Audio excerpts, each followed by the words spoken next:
Bienvenue dans So Let's Go, le podcast des hommes et des femmes qui ont radicalement changé de vie professionnelle.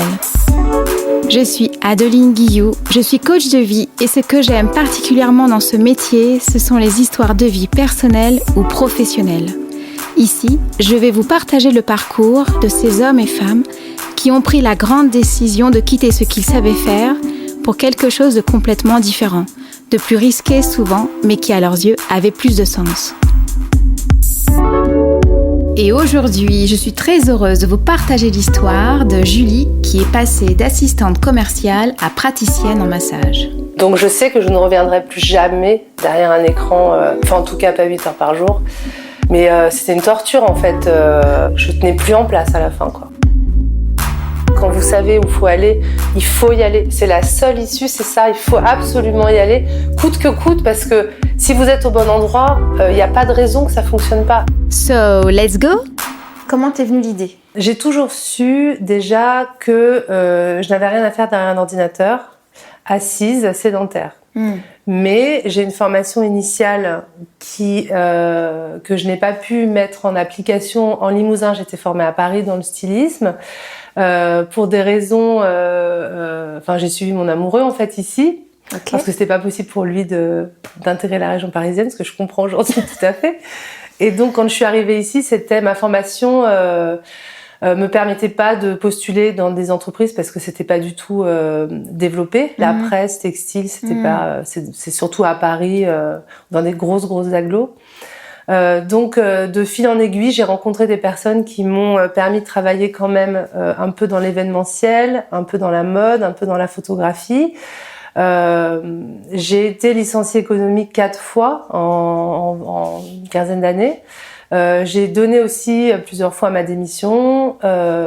Toujours est-il que j'ai pu intégrer les entreprises pour être assistante commerciale parce que je m'en sortais très bien sur les entretiens d'embauche, parce que j'ai le contact facile et que les recruteurs ont vu en moi une personne confiante, malléable sur la vente, etc. Donc j'ai commencé à avoir une petite expérience dans l'assistanat commercial. J'ai travaillé sur des plateformes d'appel aussi, mais toujours donc des postes administratifs, mais avec un peu de relationnel et de la vente auprès des particuliers ou des pros. Et donc le massage. Je savais qu'un jour j'allais faire un truc qui n'a rien à voir, un métier manuel, artisanal. Je le savais profondément, mais lequel. Donc j'ai fait beaucoup de couture, j'ai fait de la peinture, j'ai fait de la poterie. Enfin, je me suis exercée sans formation, un peu dans tout ce qui m'attirait, qui était créatif et manuel. Et le massage, alors c'est drôle parce que j'y avais jamais pensé. J'avais toujours pensé à faire de l'activité artistique, mais jamais le massage. Et c'est en fait en regardant des vidéos d'une nana qui était spécialisée dans les massages du visage. D'accord. Et en fait, je me suis dit, mais évidemment. Ah ouais. Évidemment. Moi, j'adore. Je suis cliente du massage depuis toujours. J'adore ça, les massages. Mais je me suis jamais projetée. Pour moi, c'était une grosse formation. C'est vraiment un métier qu'on commence après la 3e, quoi. Le CAP esthétique, etc. Enfin, pour moi, c'était vraiment pas un domaine dans lequel j'allais pouvoir travailler, m'épanouir. Et quand j'ai vu cette nana, je me suis dit, mais j'avais le sentiment que ça rassemblait un peu tout ce que j'aimais, c'est-à-dire le travail des mains. Je pense que le massage, comme la poterie, ça répond vraiment à ça. Le contact avec le contact avec des gens, le contact un peu précieux, intime qu'on a avec les gens, le rapport au corps. Et en fait, je me suis dit, donc j'étais sur un poste depuis 5 ans d'assistante commerciale, et en fait, je me suis dit, mais j'y vais quoi, je vais me former pour voir si ça répond vraiment à ce besoin de changer, de me reconvertir. Et donc j'avais du CPF, je m'en étais jamais servie. Okay. Et en fait, je me suis dit, allez, je trouve une bonne école. Donc je suis allée, j'ai commencé à gratter, j'ai demandé aux nanas sur Instagram. Quelles formations elles avaient faites, etc. Enfin, j'ai commencé à prendre le truc un peu au sérieux. Okay. Et comme j'ai le CPF, c'est quand même de l'argent qu'on investit, je me suis dit, il faut pas que je me trompe, donc il faut que je fasse une formation qui vraiment va peut-être me permettre d'envisager de travailler dans ce domaine-là, quoi. Donc j'ai tout de suite pris le truc très au sérieux par rapport à tous les essais précédents que j'avais faits, où je savais que ce serait pas rémunérateur. Et donc j'ai pris mon CPF, j'ai trouvé une école.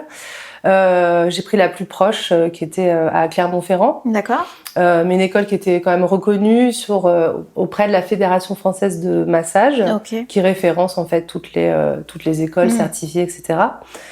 Et c'était parti, donc j'étais en poste à temps plein, en CDI, et j'ai pris des congés en fait pour pouvoir me former. Donc j'ai fait une première formation, une deuxième, une troisième, et à chaque fois j'étais là, je suis en train d'apprendre un métier manuel, et j'arrêtais pas de me dire c'est dingue parce qu'en fait je suis en train d'apprendre. Là on me dit comment bouger mes doigts pour faire tel massage, et j'étais au paradis, mais tout de suite ça a été une évidence quoi.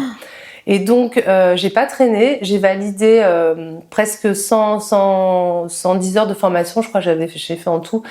Et je me suis dit, il faut que je m'exerce. Là, j'ai appris un truc. Donc, alors, ma mère, c'est mon premier cobaye, évidemment, mes amis et tout, mais c'est un truc, il faut que je le pratique, quoi. Ouais. Faut pas que tu perdes la main, en fait. Faut pas que je perde la main. Donc, je me suis renseignée sur le statut d'auto-entrepreneur. Et en fait, donc mes formations, je les ai commencées en avril 2024, enfin au début d'année 2024, et en fait en novembre, j'avais terminé le premier cursus de formation qui me permettait d'être à l'aise, maîtrisante et de pouvoir pratiquer sur une clientèle inconnue. Ça c'est aussi fou. Hyper bizarre quoi. Et donc je me suis immatriculée en décembre. Et j'ai commencé tout de suite en fait. Dès que j'avais mon numéro SIRET, j'étais dans le cadre légal. Et je pouvais travailler, donc j'ai souscrit les assurances, etc. J'ai acheté ma première table de massage, et en fait j'ai travaillé dans un tiers-lieu à Aix qui s'appelle Le Temps de Vivre, qui loue des espaces à l'heure, donc c'était abordable.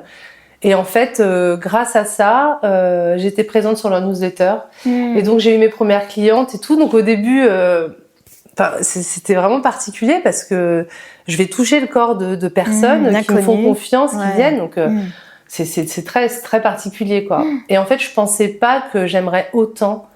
Parce qu'en fait, le massage, pour celles et ceux qui connaissent le massage, enfin, c'est vraiment, ça apporte énormément. Ça agit sur un spectre immense. C'est pas juste une heure de son temps qu'on prend pour se détendre. Ça apporte vraiment beaucoup. Et en fait, ça répond à tout ce que j'aime, tout ce que j'imagine, c'est-à-dire le rapport à l'autre, apporter du bien-être aussi, travailler avec des producteurs locaux, enfin des productrices locales pour le coup, parce que j'avais la volonté de mettre en avant le travail artisanal des femmes. Pour surtout. lui, tu veux dire pour le linge, l'huile, les plantes, tout ce dont j'ai besoin pour travailler, quoi. D'accord. Donc en fait, voilà, je suis arrivée sur le massage.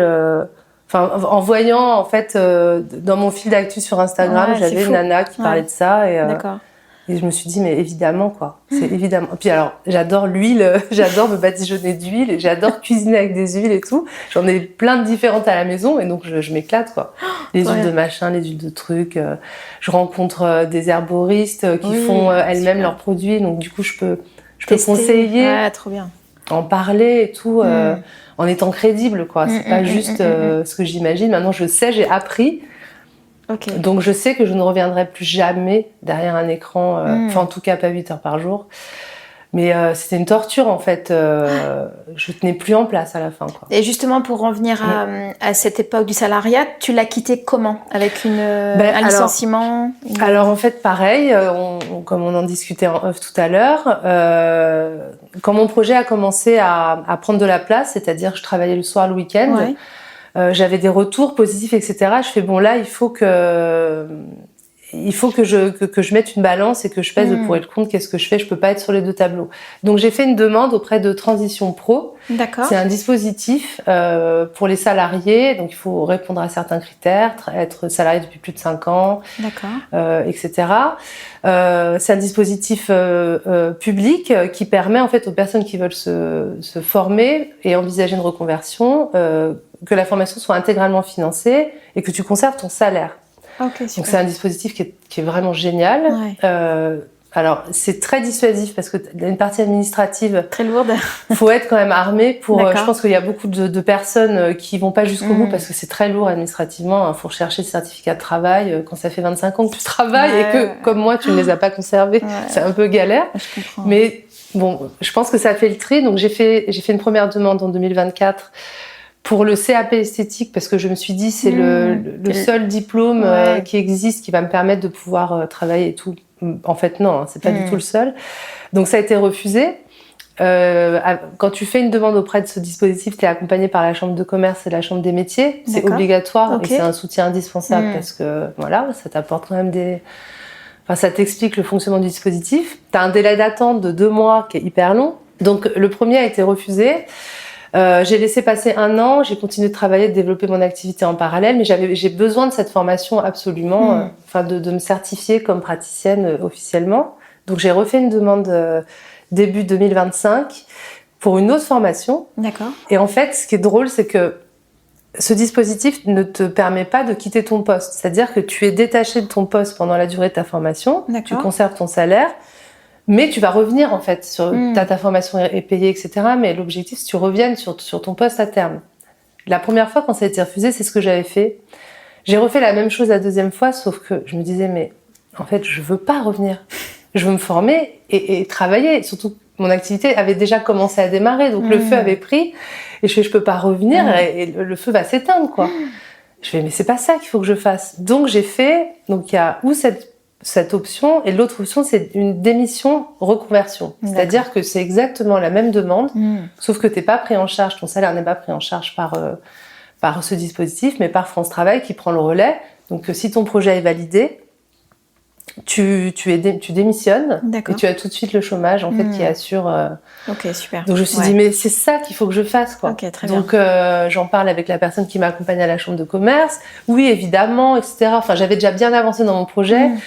Donc à minuit, je savais que la réponse à mon dossier allait être affichée et donc j'étais hyper confiante. Je savais que c'était ça, quoi. Et donc j'allume mon téléphone à 7h du matin.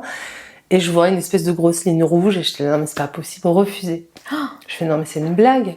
Qu'est-ce qui me reste? Là pour moi c'était bon, j'étais partie, j'étais plus dans tu savais où tu voulais aller, tu savais. Il fallait que en même temps tu n'y arrivais pas en fait. Quoi. Je pouvais plus mon poste, il fallait que ce soit terminé. Ça devenait vraiment, même physiquement, ça devenait, je pouvais plus, quoi.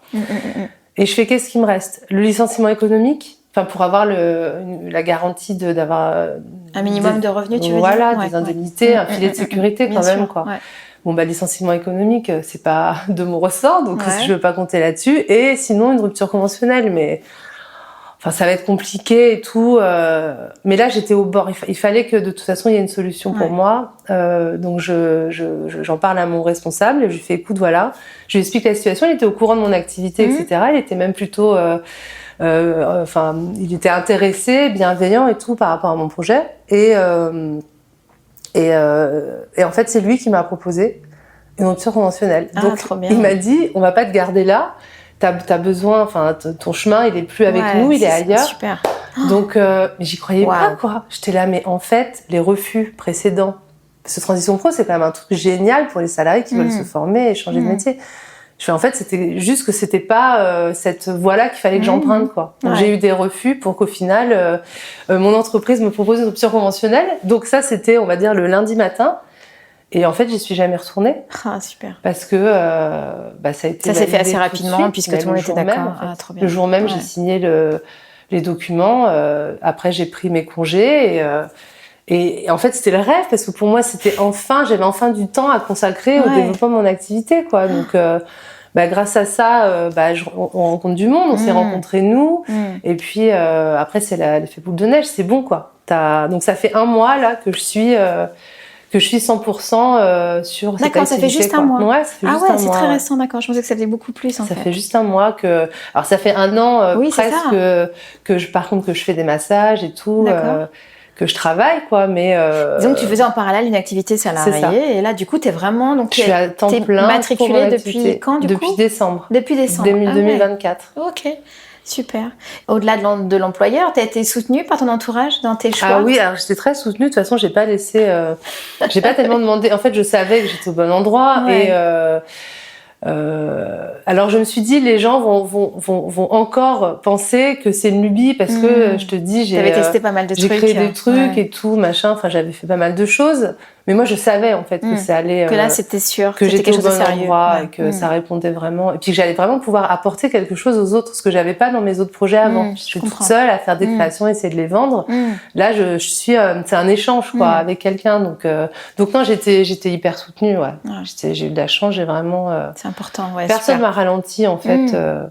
Okay, et peut-être que j'ai pas laissé, j'ai pas demandé l'avis en fait. J'ai dit aussi, tiens, je vais faire ça, ça y est, c'est bon. Sans demander. Voilà, c'est ça. C'est pas plus mal des fois. Ouais, je pense qu'il faut s'écouter. Ouais. Tellement. Tu avais des connaissances dans l'entrepreneuriat avant de te lancer?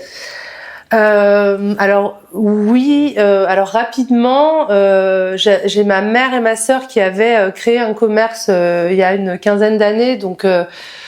J'avais de petites connaissances. Par contre, je m'étais renseignée bien avant sur le statut de d'avoir une micro-entreprise, ce que ça implique. Ouais.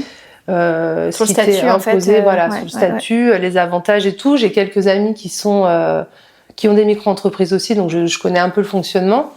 Mais non, après, c'est très récent. C'est récent. Enfin, j'ai choisi ce statut-là quand j'ai fait mes démarches à la chambre de commerce. Oui, ce que je veux dire. Donc, tu étais accompagnée par la chambre de commerce. Ouais.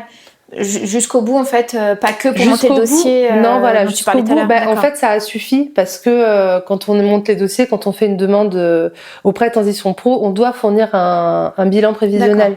Donc là, j'ai fait un bilan prévisionnel que j'utilise, sur lequel je m'appuie encore à la Chambre des métiers. Ok, super. Donc, indispensable accompagnement, par contre. Enfin, je pense qu'il y a des choses qu'on m'a transmises. J'ai été aiguillée, quoi. Sinon, j'aurais été un peu dans tous les sens. Tout à fait. Il y a des choses qu'on peut pas deviner, quoi. Bien sûr. Qu'est-ce qui était le plus difficile dans cette reconversion ? Le plus difficile, c'était d'être toujours salariée et de pas savoir comment m'en échapper, parce que j'en étais vraiment arrivée là. Physiquement. Quoi. Fallait que je parte, quoi. C'était vital. Vraiment, c'était vital. Donc, le plus difficile, ça a été de trouver une solution pour, parce que j'ai quand même confiance en moi. Je sais que je vais faire le maximum pour que ça fonctionne, mais j'ai quand même des charges. Enfin voilà, on a des charges, et il fallait que j'ai un filet de sécurité, il fallait que j'ai des revenus d'assurés quand même, parce que j'ai toujours été salariée, j'ai jamais travaillé à mon compte. Donc j'avais quand même une appréhension sur, on sait pas en fait où on va, on sait pas où on met les pieds. Et il fallait que je sois accompagnée par France Travail, quoi. C'était donc le plus difficile, c'était ça. Je pense que quand on sait où on va et ce qu'on veut, c'est plus une difficulté. Clairement. C'est très intéressant ce que tu dis. Pour l'avoir partagé aussi, en fait. C'était tellement clair dans ma tête que quand j'en ai parlé, moi, à ma collectivité, ça a été oui, mais parce que de toute façon, il n'y avait pas d'autre solution. Voilà. Tu vois, dans mon corps, dans ma tête, il n'y avait pas le choix, ça devait se passer comme ça. Alors, on a eu la chance tous les deux que ça se passe comme ça, que ça soit positif à la fin. Ça. Mais c'est vrai que quand tu vibres ce truc-là de dire, il n'y a pas le choix de toute façon. C'est là où je dois aller, c'est ce qui doit se passer. Et je pense qu'effectivement, l'accompagnement, l'entourage, parce que, comme tu dis, on a eu la chance d'avoir cette rupture conventionnelle, d'avoir plusieurs mois sécures, on va dire, où tu peux te développer sans être trop stressé. Mais de toute façon, je serais partie d'une façon ou d'une autre. En fait, j'ai tout essayé, tout ce qui était possible pour être accompagnée par France Travail.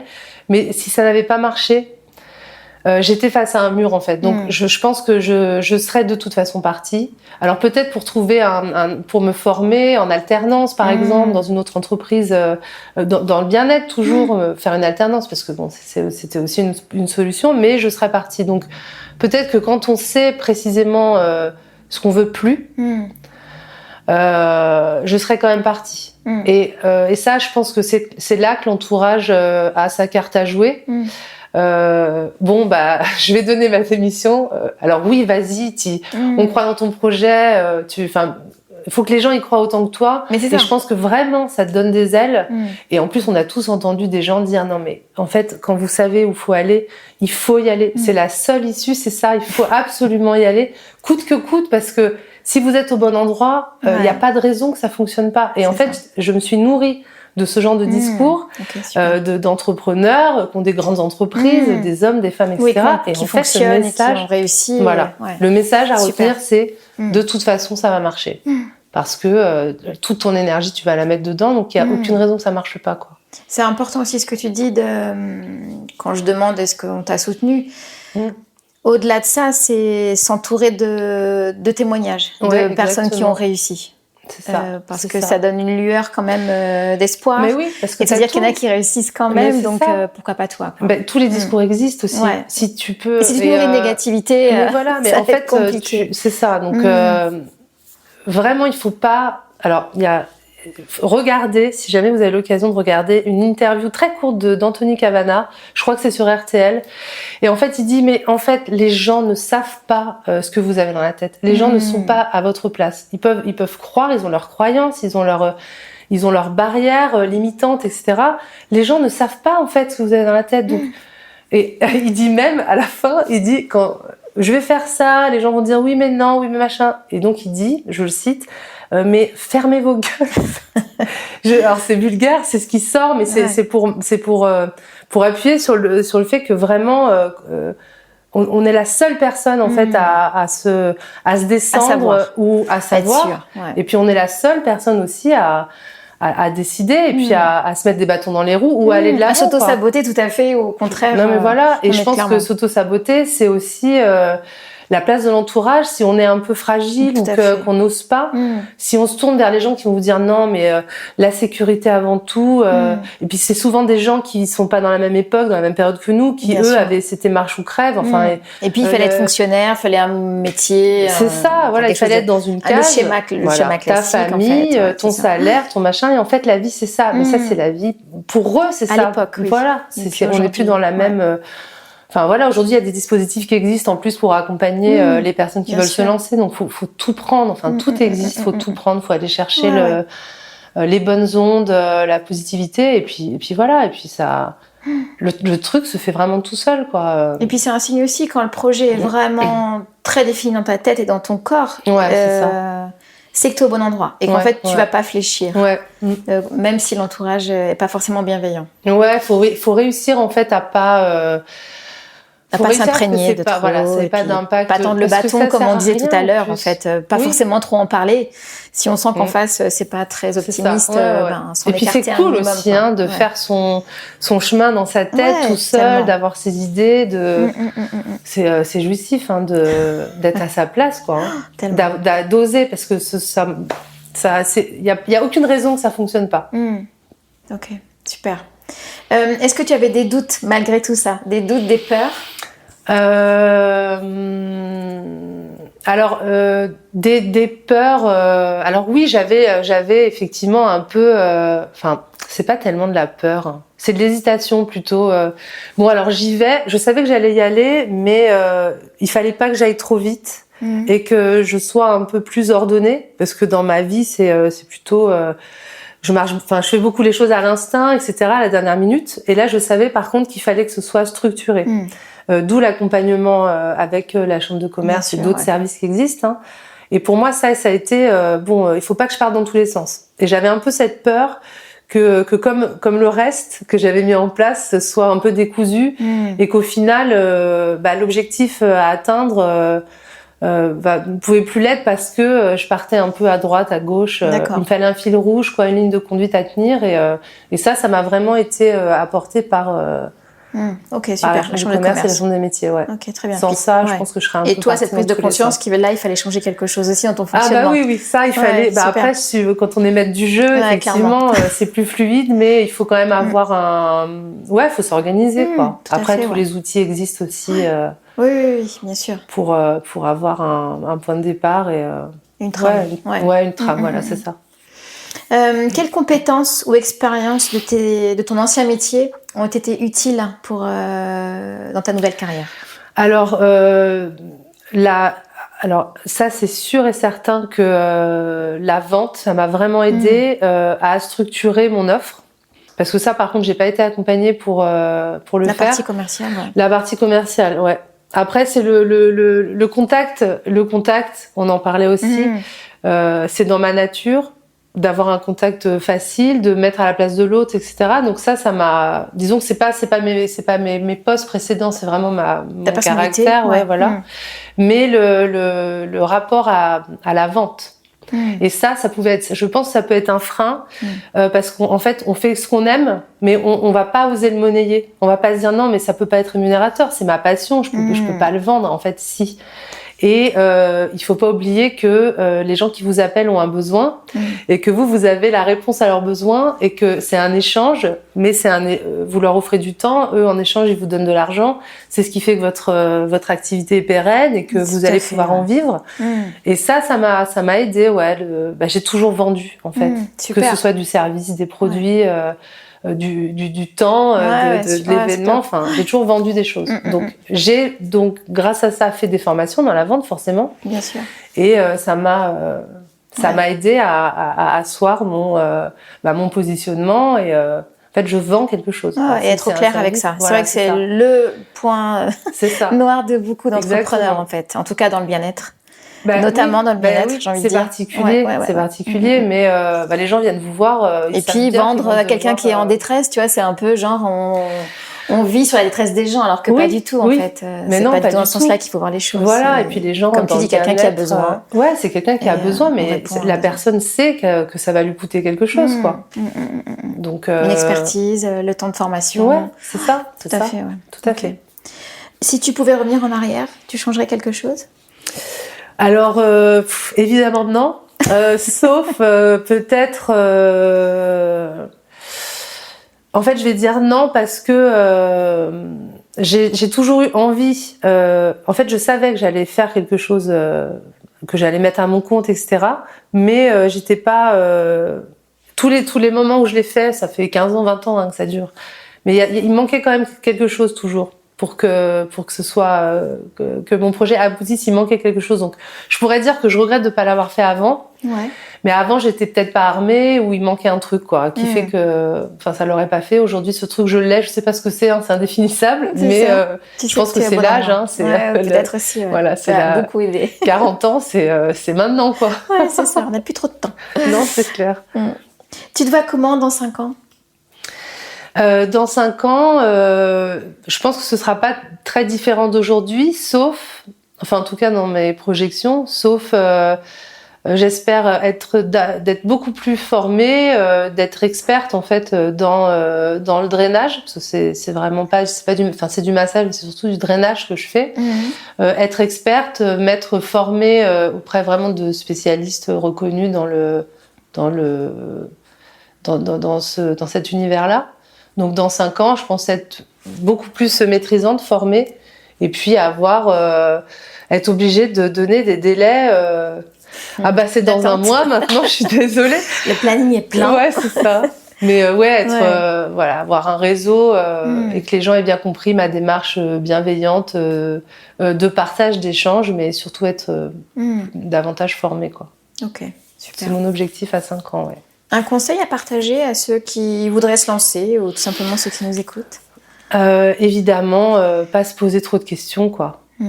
S'écouter, je pense que c'est vraiment là, la clé, elle est vraiment là, quoi. S'écouter, c'est pas évident c'est pas évident, je pense, de s'écouter et d'avoir cette force qui dépasse un peu le reste, mais quand on est convaincu qu'on est fait pour cette activité, ce métier, en fait, si vraiment on est convaincu et que tout nous ramène à ça tout le temps, c'est on doit faire ce pas en avant, quoi. Okay, donc on regrettera, c'est sûr. Je pense vraiment qu'on le regrettera si on ne le fait pas. Donc pas trop écouter notre ego, nos peurs, nos croyances limitantes. C'est plus facile à dire, je pense, qu'à faire. Mais en tout cas, pas écouter les gens négatifs, ça c'est clair. Il faut vraiment ça ne sert à rien, en fait. Ça ne sert à rien. Ça sert juste à faire baisser votre motivation. Ouais, tout à fait. Ça apporte rien de positif. Donc ne pas écouter les commentaires négatifs. Les commentaires négatifs, voilà. Et puis, en tout cas, les mettre de côté parce que des fois ils arrivent à toi sans mais c'est pour ça, c'est facile à dire. Les mettre de côté. Ouais, c'est ça. Aller vers les gens qui vont vous soutenir parce qu'il y en a plein les rues. Y aller, mais se structurer. Voilà, faire. Il y a un cadre. Voilà, il y a un cadre. Se mettre dans le cadre pour être assuré et y aller, quoi. Vraiment s'entourer de positifs et oser. Oser, voilà, exactement. Ok, super. C'est ça. Si tu pouvais écrire une lettre à la personne que tu étais avant la reconversion, en quelques phrases, en quelques mots. Oh là là, je suis nulle à ça. Je me suis déjà fait la remarque, je me suis déjà posé cette question-là. Ouais, mais prends le temps de la réflexion, remémore-toi quand tu étais dans le salariat. Alors, ce que je dirais, c'est... en fait, j'ai l'impression que c'était un peu trop d'hypocrisie. Hein. J'avais trop un masque. Et je me dirais de tomber le masque un peu plus tôt et de pas me mettre de pas me retrouver sur des postes qui sont le contraire de moi, parce qu'en fait ça me demandait trop d'énergie à me mettre dans un costume, quoi. Okay. Donc je me dirais en fait tu vas là par facilité peut-être. D'accord. Et en même temps c'était pas facile et confortable. En même temps c'était pas du tout facile parce que vraiment j'arrivais, j'étais pas du tout naturelle, j'étais quelqu'un d'autre, quoi. Et donc je me dirais peut-être arrête de perdre du temps à te retrouver dans des situations compliquées, en fait. D'accord. Sois toi. Ouais, voilà, sois toi, ouais. Ok. Et ce que tu vivras sera... Bah voilà, ce sera la réponse et t'auras plus besoin de mettre de masque, ce sera facile. Ouais. Ok, super. Bon, merci beaucoup, Julie. Avec plaisir. Merci à toi. Merci de nous avoir écoutés. Si vous avez aimé cet épisode, n'hésitez pas à vous abonner. Pour info, je vous mets dans les notes toutes les références importantes ainsi que les différents liens pour retrouver l'invité. En attendant de vous partager un nouveau parcours de vie professionnelle, n'hésitez pas à poser vos questions en commentaire. Je tâcherai d'y répondre ou de transmettre aux invités. Merci infiniment et à bientôt.